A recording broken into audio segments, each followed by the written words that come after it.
Happy New Year, happy 2023, everyone. It's been a while, it's been over a year since I've made a video.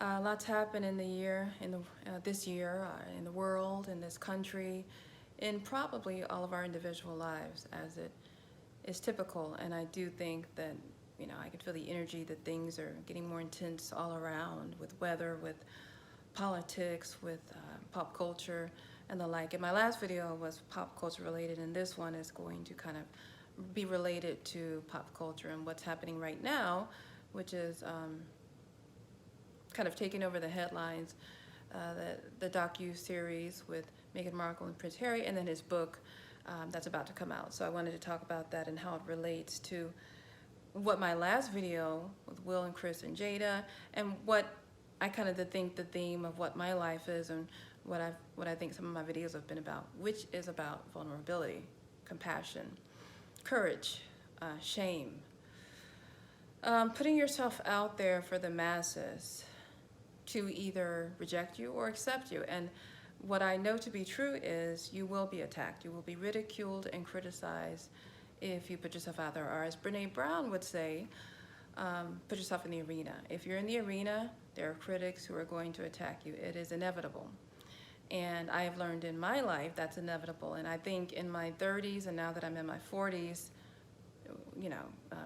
comfortably in my 40s, I have accepted this, that I'm a truth teller, I'm a truth seeker, so I'm going to speak my mind, speak the truth as I see it, because it's just my perspective.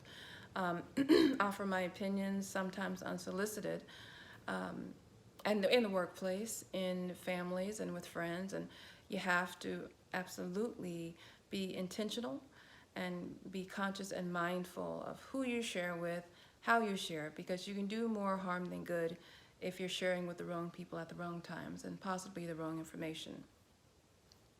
So I think there's a saying, vulnerability with boundaries, right? A lot of people share just because they want to purge their feelings and their thoughts unto others, and self-righteousness, or in order to shame others. And that is not what my intention is. I don't believe that's what Jada with her Red Table Talk is about, or Will with his sharing. I don't believe that's what Prince Harry's and Meghan Markle's docuseries was about, or Prince Harry's new book. I think that what they're all doing, what I've done and what I know other people to do, is to model vulnerability with others in the hopes that others will be vulnerable too. And if they're not to be attached to the outcome, but that's how you choose to live your life. This is not a soapbox message. This is not I'm more evolved or they are more evolved than others perhaps, but it is about, I study people and what I do, and just in my personal life, and what I have learned throughout the years is too many people are so concerned about fitting in, so concerned about not standing out in a negative way that they don't speak out. So, we all know what the popular opinion is in the workplace, or in a family situation, or with a friend group. And many people will stick to the popular opinion or something that's less controversial because they don't want to stand out. They don't want to put themselves out there to be ridiculed, which will happen. And what I have noticed that I've always done, that I didn't really know how to term it, that I was just kind of being vulnerable and sharing. Sometimes it wasn't with the right people. It was always with the best intentions, I think, but it wasn't always with the best people. You have to make sure that your audience is going to be at least somewhat open, or hope that they are. If this is someone that you have a history with, that you care about, then I think that you should take the gamble of always being open and vulnerable and having healing conversations, or attempting to have healing conversations and clearing conversations with people.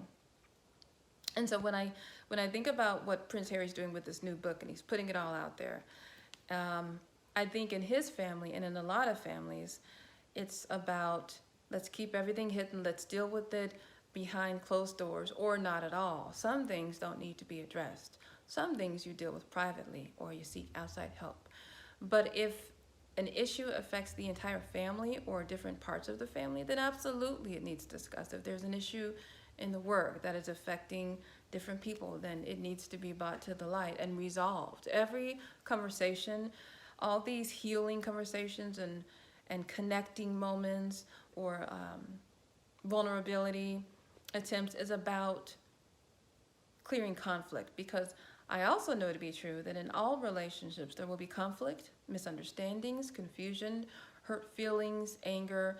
This is just a part of the human experience.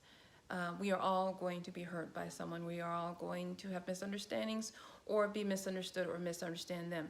And what I always like to do is I like to ask questions, so I'm not making assumptions. We all make assumptions so that we can have a narrative that fits what we're trying to make sense of a situation. If we don't understand something, or we've been hurt, or we've felt attacked, or we've attacked somebody else, we make assumptions. I'm asking questions. Some people don't like that. It reminds them of the frailty of the human condition, and that there's a lot of things that we don't want to feel, so we don't talk about it, so we don't feel it. And so I applaud Prince Harry for bringing things to light, because he's feeling it. He's inviting others to feel it. So is Meghan. Other people who are out there in the open, all of them have been attacked, and they're going to continue to be attacked. Anybody's that open like that and wanting to discuss situations and issues that can be uncomfortable and difficult and feel threatening, I think you can always come to the other side of it and come to a better place and come to healing. There are so many emotional wounds that we all have from different relationships, and so many wounds that have not been healed or will never be healed because death or because people stop talking.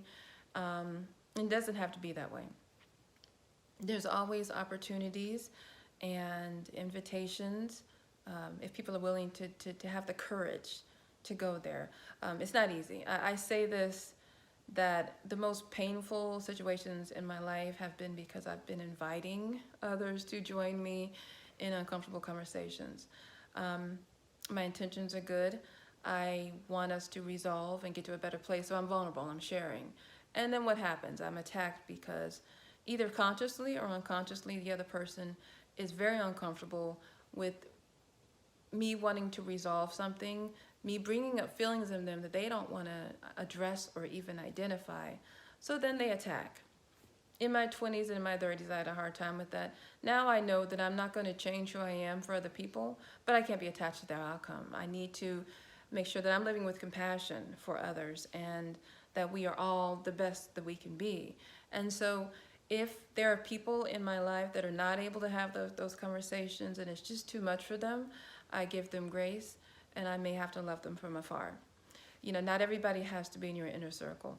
And there are people that you're going to have to work with, people that may be in your friend circle, people in your family certainly, that you don't have to navigate close relationships with. You can love them from afar, and you can wish everybody the best, even if some people aren't willing to get there in the same way that you want them to, because it's everybody's different journey. So when I'm sharing my feelings, my vulnerabilities, giving my opinion on a topic, because we all have our own specific feelings and thoughts based on our life experiences, based on what we know, based on what our skills are and values are. And so that's going to be different for everybody. And it's beautiful that everybody can share what they know and what they believe and either come to a consensus or not. This is what I tell people. You don't have to agree with me. In fact, I'm not really attached if people agree with me or not. I used to be attached with how they take it. You know, not with the fact that they disagree, but if they get angry at me daring to have these conversations, I used to be hugely attached to that, taking that personally. You can't afford to do that if you're going to live like that. If you're going to put yourself in the arena, as Brene Brown would say, there are going to be people that will attack you. It's inevitable, and you have to believe that you're strong enough to handle it, meaning you can't take any of that personal. It is personal, but it's not. It's about them. It's about them not wanting to or not able to have these conversations for whatever reason. Because again, we all have our own life experience, and it's all about protecting ourselves or protecting the integrity of what we think is important to us or what is important to us. And so I respect that, but I do encourage everybody to live with courage. Put yourself out there. You will be hurt, but you're strong enough to handle it. I've learned that I'm strong enough to handle it. Again, the most painful situations, I've gotten through it, and I'm stronger because of it, and I'm more confident because of it. Express yourselves, share with others, have healing and clearing conversations if ever there are misunderstandings with people in any type of area or situation in your life. It can get better, and it will get better. And if they don't receive it, then they're just not ready and able to. And it has nothing to do with you, and it doesn't mean anything bad about them necessarily. It's just where they're at and where you're at. I wish everybody love, grace, health, and blessings.